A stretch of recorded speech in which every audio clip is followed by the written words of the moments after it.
Este podcast es auspiciado por Encuentros, un podcast de Movie, la plataforma de cine seleccionado a mano. En cada episodio, una nueva conversación. Laura Chitarella, José Luis Torres Leiva, Anaí Berneri, Alicia Braga y más hablan sobre sus propios métodos y procesos creativos, contando experiencias personales y reflexionando sobre películas y cineastas que han influenciado e inspirado su trabajo. Encuentros es presentado por Movie y La Corriente del Golfo Podcast. Escucha Movie Podcast Encuentros, disponible en tu plataforma de podcast favorita.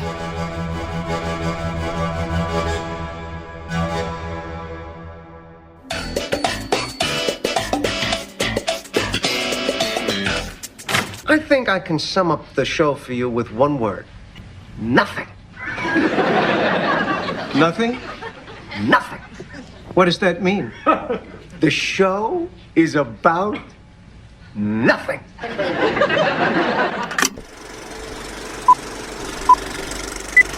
Confía en mí. Sé exactamente lo que hago. Acerca de nada, un podcast de Diego Valle y Pablo Manzotti, en donde hablamos de casi todo.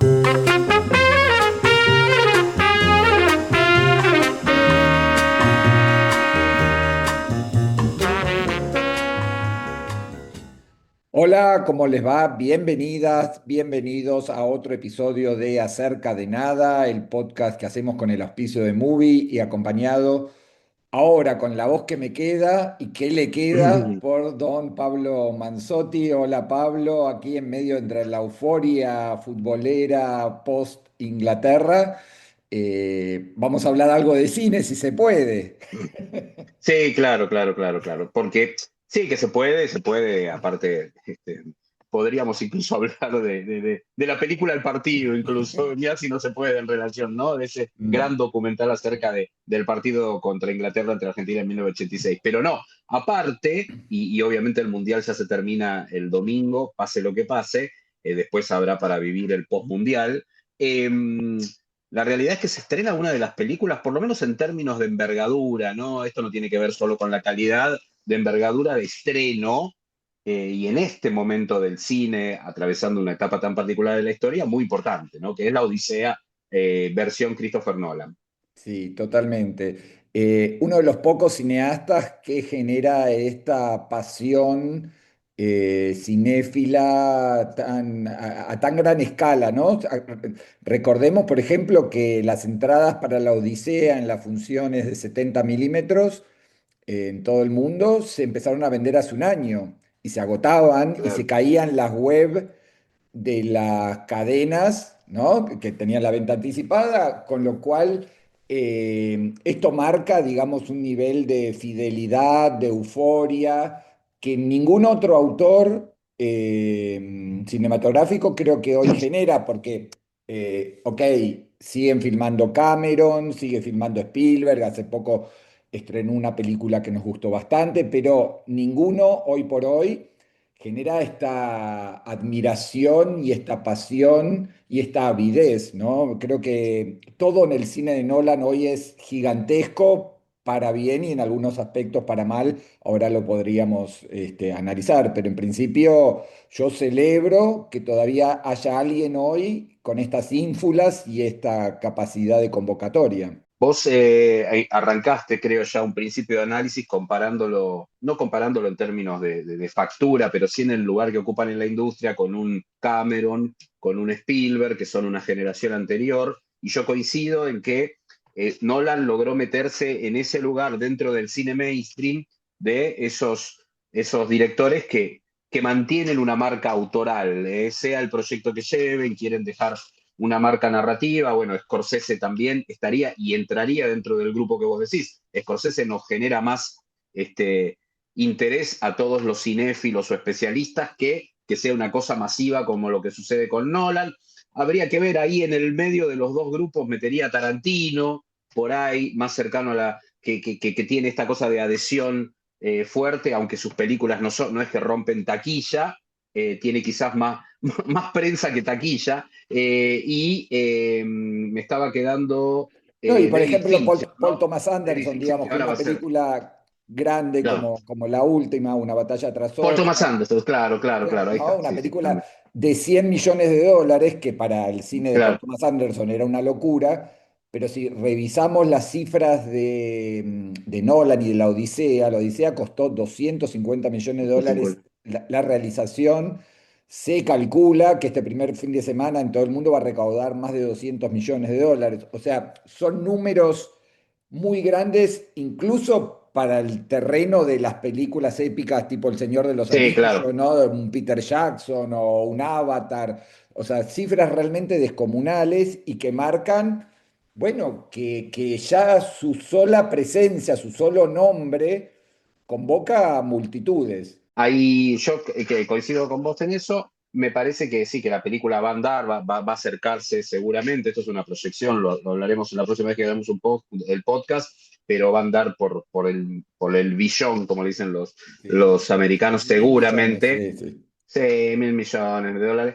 Bueno, dicho esto, la película a mí me parece que recupera cosas interesantes, que es desde Nolan, de la misma manera que hizo con Batman y le dio su mirada a un cuento clásico de Batman, abrevando en historias incluso del superhéroe, sobre todo de la década del 80, tomó este cuento clásico y nos dio cómo sería una versión de Nolan de un relato que uno puede buscarlo en la era dorada de Hollywood, ¿no? En esas películas majestuosas, la misma La Odisea, creo que era Kirk Douglas, si no me equivoco, el protagonista en esa Odisea que veíamos los sábados a la tarde, y que pasaron tantas veces en televisión, y si no, o sea, las películas de Los Diez Mandamientos, bueno, todo ese cine épico con, bueno, el registro Nolan, ¿no? Que por un lado hay una marca de época, creo que la película también inserta algunas temáticas que uno puede hacer una lectura de época con lo que los americanos llaman el wokismo, si se quiere, y esto no lo estoy diciendo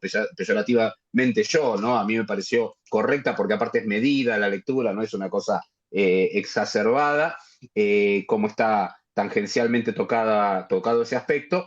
Y después me parece que, y ahora te paso a vos, hay una narrativa que a mí me gustó, que es contar el relato partido temporalmente, algo que había hecho en Dunkirk, pero no con la complejidad que tuvo Dunkirk, ¿no? Sí, en general todas sus películas están contadas de atrás para adelante, adelante para atrás, saltando, Sí, volviendo, bueno. juegos con los tiempos, lo que Ujú. parece un, ¿no? Y lo que es la realidad. Bueno, acá, si uno se pone a desmenuzarla, yo creo que hay por lo menos 5 líneas temporales, Sí, pero así como pasaba con Oppenheimer, me parece que es una de las películas más sobrias y más, no sobrias porque es una épica llena de aventuras y todo. sí, sí, sí. Digo, en la estructura, es una estructura bastante entendible y que Sí, no te obliga a discernir y a todo el tiempo estar conjeturando,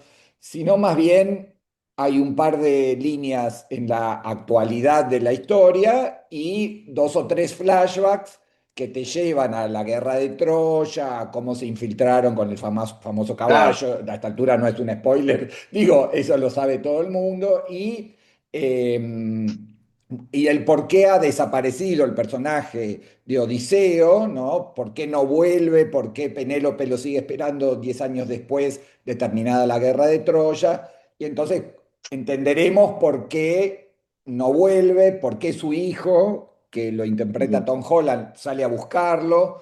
Y bueno, ahí están un poco los dilemas y algunas de esas subtramas del pasado, los flashbacks, permiten contar la historia desde la aventura fantástica, ¿no? Los enfrentamientos contra seres sobrenaturales, propios más del cine de aventuras y de fantasías. Pero en principio creo que es un relato bastante accesible, por lo menos en comparación con sus primeras películas. No sé cómo la ves vos. No, no, no, sí, totalmente. Es verdad que está esa mecánica. Quizás el tema es que en Dunkerque fue en el extremo, por ahí después tenés en Memento, si vamos a la primera película, que toda la dinámica narrativa tenía que ver con el juego, con el tiempo. Por ahí la veo como un punto intermedio entre un Dunkerque y tomando otro relato clásico, en este caso basado en un bestseller, en un clásico que es El Gran Truco. El gran truco. Se conoce. El Gran Truco. Bueno, esa es la más lineal de todas, más allá de que te va mostrando partes para que vayas entendiendo, te hace el truco él en pantalla, tiene más bien un giro como sobre el final de la película, pero, pero esta me parece que oscila ahí, está en el medio de las dos, y sí coincido con vos en acercarla a Oppenheimer también como fenómeno de taquilla, ¿no? Hay que esperar igual ahora, hoy es el día del estreno, pero está, hoy cuando estamos hablando en este podcast digo, está esto de cuando Oppenheimer se estrenó, justo coincidía con el estreno de Barbie, ¿te acordás? Y fue de alguna manera esta idea de la vuelta al cine o de la vuelta de la gente, entre comillas, al cine. Bueno, vamos a ver qué sucede si también esta película, yo creo que sí lo amerita, que merece, valga la redundancia, verse en cine y que tenga la convocatoria. Yo incluso me ha pasado en la radio, esto al aire, con compañeros que no son del palo, que no son del cine, me dicen, te registran como que a mí me sorprendió, ¿no? La última gran película, te dicen, que yo vi en cine fue Oppenheimer. Y gente que no es fanática de Nolan ni nada, pero te lo dicen. La Sí. última película que yo vi en el cine. Entonces hay algo de eso que creo que es lo que Nolan está intentando explotar bien, creo yo, ¿no? Bien. Sí, hay mucha avidez Sí. y mucha ansiedad porque recién estaba intentando reservar entradas para verla con mis hijos por segunda vez. ¿En IMAX o en común? No, en el Cinépolis Recoleta, la sala 6, Ujú. y estaba prácticamente todo agotado para el fin de semana. Mira, mira. Y Con eso que es lo, fin de semana de final del Mundial. Claro. Sí, me imagino que para la función de las 4 de la tarde, no, pero Sí, en no. general son todas No. funciones nocturnas porque le cede las funciones de la Mm, tarde a Toy Story 5, a Minions claro. y a Moana. Pero a partir de las 18 hay funciones cada media hora, ¿no? Recordemos que es una película de 3 horas y que bueno, tuvimos la suerte de poder verla en IMAX, ¿no? En la función de prensa en la que fuimos con un contingente de críticos con tu auto y el día de tu cumpleaños, así que también feliz cumpleaños por atrasado un par de días, pero digo para hacerlo partícipe también a nuestros seguidores y creo que la película en ese sentido, después uno podrá desmenuzarla y encontrarles algunos lugares comunes o clichés del cine de Nolan que por ahí a mí tanto no me convencen, pero creo que tiene una dimensión visual, sonora, tiene algo, un peso, ¿no? Un peso que obviamente no lo digo desde un lugar peyorativo ni por la duración, sino eh, cómo está filmada, cómo está pensada, cómo está construida, los diseños. Vos sentís que hay algo como del viejo cine, ¿no? Él decía, quiero homenajear a Harryhausen, ¿no? Este tipo que hacía los Sí, el efectos. pionero de la stop motion, sí. Y de Claro. los efectos. Y Sí. quiero que el barco sea real, ¿no? El barco donde transcurren algunas de las La escenas. acción, sí. Tiene algo como cuando uno veía, no sé, El Señor de los Anillos, ¿no? Que es una épica de aventuras y cuando enfrentan al cíclope, nada, vos vivís el espectáculo y si encima lo haces en las condiciones ideales, que en este caso sería el IMAX, o por lo menos una sala con pantalla realmente grande, con un buen sonido, hay un diferencial que, bueno, creo que el cine de Nolan lo Lo hace está ofreciendo. patente. Sí, Claro. totalmente. Absolutamente de acuerdo. Mira, a mí, yo por edad, supongo que es por edad, por fases de la vida y cosas que van juntas, de hecho, estoy bastante reactivo a películas tan extensas. Y acá la verdad que la disfruté muchísimo. La palabra es disfrute, ¿no? No se me pasaron las 3 horas. 3 horas, recordemos que es con los créditos, ¿no? Con los créditos de cierre. Sí, Si se digamos que levantan antes de los serán dos créditos, horas hay o no. 40, 2 horas Dos 40 horas netas. 40, o sea, 40, 45, exacto. No hay más que eso. A mí, la verdad, me parece que por un lado la disfruté, que me conectó hasta el sentimiento más básico del disfrute, en ese sentido, de ver desde cómo terminaba la historia que conocía, pero cómo la contaba él, de ver todas esas vueltas de tuerca. No molesta esta cosa que es un vicio en Nolan, de aún cuando atraviesa todo lo fantástico, rodearlo de una verosimilitud que se junta con una necesidad de realismo en pantalla, ¿no? Que eso le pasó mucho con Batman. Por un lado, en Batman es donde está más presente porque es esta idea de tener que justificar todo lo que hace el personaje y por ahí abandonarse más a que no termina siendo una historia de superhéroe, no mucha más. Ahí, que es donde ha logrado, igual para mí la trilogía es buenísima, ¿no? Pero está esa vuelta. Acá intenta lo mismo, incluso con situaciones en las cuales necesariamente está el cuento fantástico acá, porque es eso, es un cuento fantástico.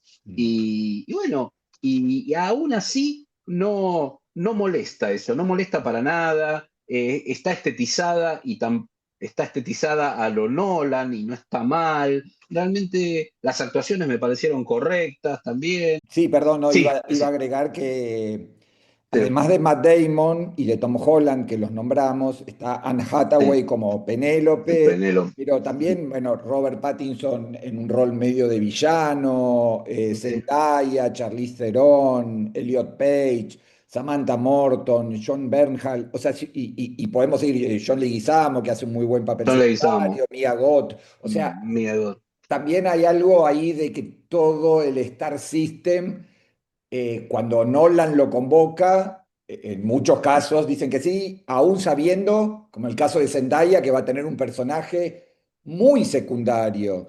Entonces, por ahí el elenco son 15 o 20 figuras de primer nivel que podrían ser protagonistas de cualquier película y que acá aceptan, solo por el hecho de trabajar por Nolan, que además debe pagar muy bien, etcétera, etcétera, un papel, si se quiere, muy menor, pero en algunos casos, como el de Leguizamo, de Samantha Morton, que tiene un par de escenas como una bruja llamada Circe, lo aprovechan realmente muy bien, ¿no? Y se lucen en esos pocos minutos que tienen en pantalla. El papel de John Leguizamo es fantástico, es realmente fantástico, y están justificados todos.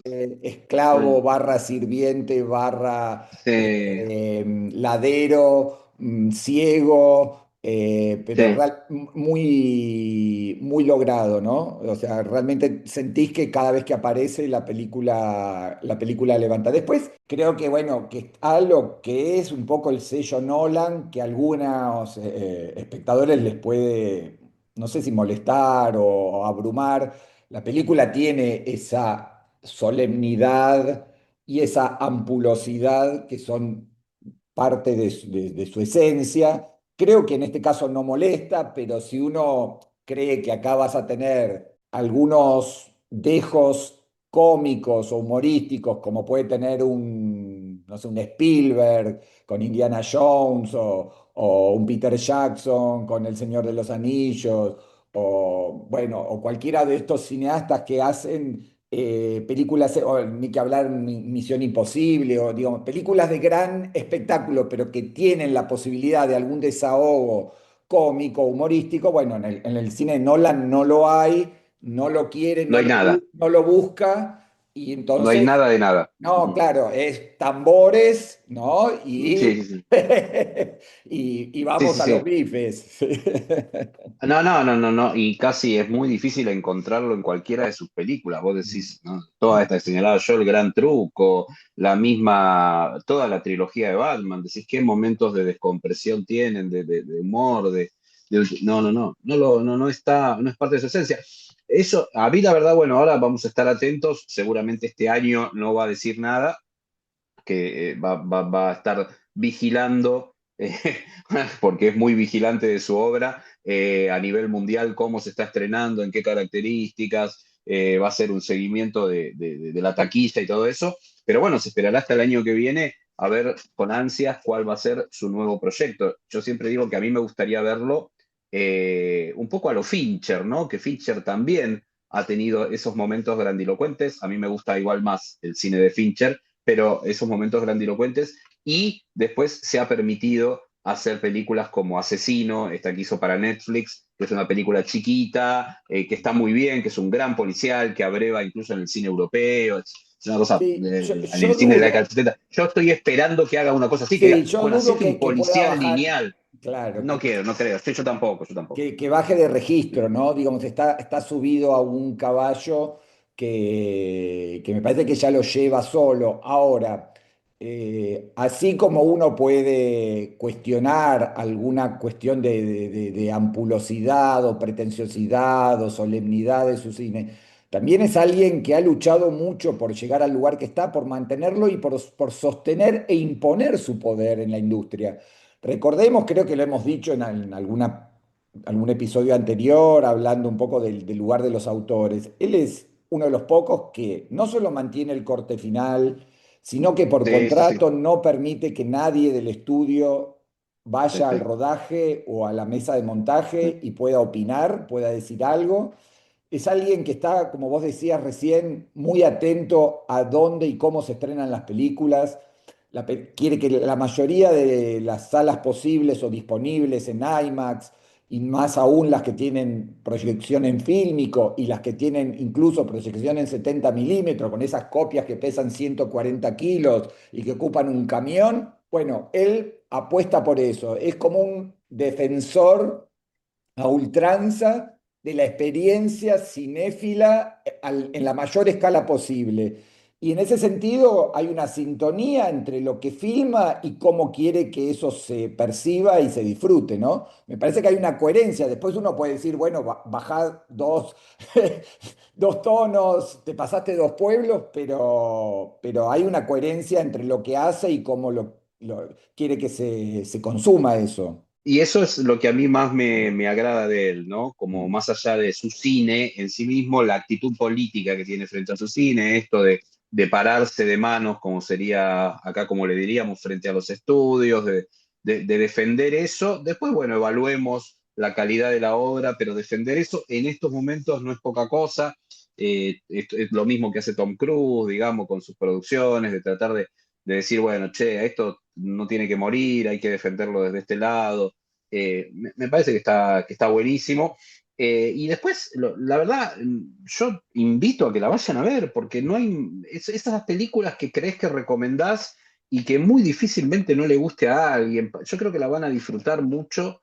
Y después entendiendo también lo que es el cine de Nolan. El cine de Nolan no te cambia la vida. O sea, no son películas movilizantes, no está eso. Es un cine más bien frío, frío que no quiere decir que no te compenetre con la historia que está contando, ¿no? Esta cosa Exacto, de a mí me pasó no eso. O hay sea, algo, sí, claro, no, yo me metí mucho en la es historia, esto. pero no a Claro. un nivel de emoción. No es una película Exacto, que te exacto. conmueva, pero sí es una Claro. película que te compenetrás, te metés en la historia y la seguís desde el minuto uno al 172. En ese sentido, yo estoy completamente de acuerdo con vos. Es exactamente eso, no es no sé, por decirte algo, hay distancia, es otro género, pero lo cité varias veces a Fincher porque me parece que son los dos autores que tomaron un guante de lo que estaba sucediendo, y sobre todo de los 90 en adelante, pero digo, él un poco más tarde, pero Fincher, cuando vos ves películas también en altísima escala, como Pecados Capitales, por decirte Seven, es una película que es un policial negro, que tiene mil capas de lectura, que con el tiempo, incluso hoy, es más rica verla porque tiene un análisis superlativo de su estructura narrativa, pero cuando la ves te conmueve, hay algo que te conmueve, no es que te cambie la vida, pero te conmueve porque él decide de alguna manera que haya una identificación con los personajes de manera que te conmueva algo. Después uno podría elegir otro tipo de autores que conmueven muchísimos más, qué sé yo, Kaurismäki, es otro tipo de cine, no sé, ese es el cine quizás que te cambia la vida o que te deja algo en el corazón, por decirlo de una manera más llana. Ahora, esto no está en el cine de Nolan, no está. Es un mecanismo narrativo, es un mecanismo narrativo impecable que te compenetra con la historia, que te compenetra con la historia. En este caso es una historia de aventuras que conocemos, que la vimos incluso varias veces en cine llevada con diferentes versiones y te compenetra. Y es su mirada de esta historia. Y eso es súper, súper, súper interesante. Sí, para cerrar un poco la idea, lo que a mí también me interesó es que modernizó un poco la puesta en escena y el enfoque y el guión y los diálogos, ¿no? Los diálogos son Sí, en inglés sí, actual, no hay un sí. intento de alguna No, manera no hay nada. enganchar con algo que No, no, podría no ser hay nada. parecido al griego antiguo, no sé, digo, es una película que puede verse, como vos decías, con la mirada contemporánea, más allá de que es una épica histórica.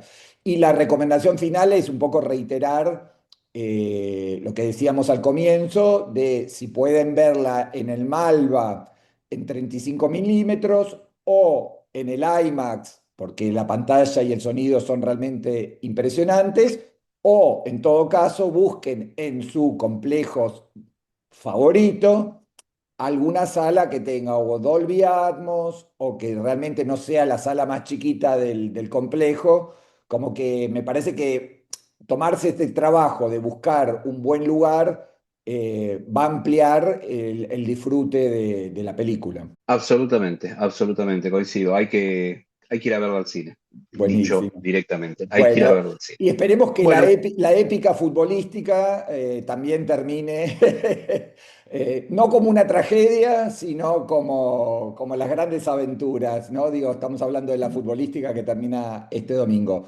Pablo, bueno, muchas igual, gracias. hay. Ojalá Ya lo volvamos conseguido hasta pronto. acá es para festejar mucho, ya lo conseguido hasta acá es para estar más que conforme. Pero sí, sí, sí, sí, sería un buen broche de oro, más allá de que España es una selección que queremos mucho también. Totalmente. Bueno, Así que nada, gracias abrazo. a quienes siguen el podcast, gracias a Movie y hasta el próximo episodio de Acerca de Nada. Este podcast fue auspiciado por Encuentros, un podcast de Movie, la plataforma de cine seleccionado a mano. En cada episodio, una nueva conversación.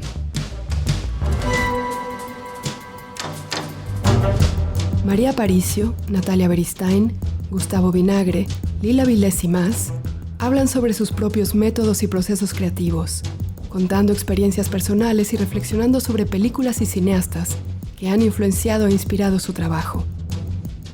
Encuentros es presentado por Movie y La Corriente del Golfo Podcast. Escucha Movie Podcast Encuentros, disponible en tu plataforma de podcast favorita.